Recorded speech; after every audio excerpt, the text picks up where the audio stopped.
Hi YouTubers.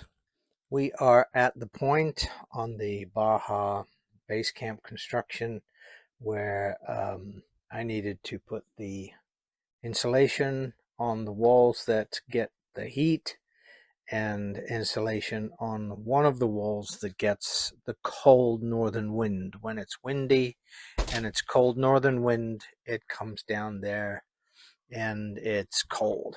So anyway, I decided, given that I'm so far behind, I'm a good month to 6 weeks behind because I was sick for that time.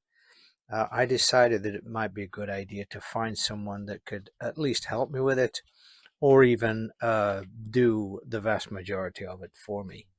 So I located someone through a friend.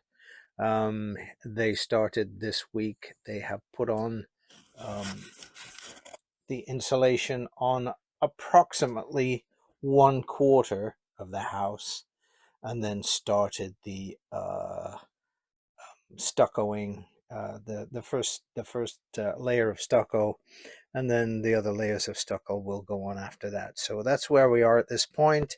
Enjoy the video. Thanks for watching. Don't forget to subscribe and like. Thanks a lot. Bye bye.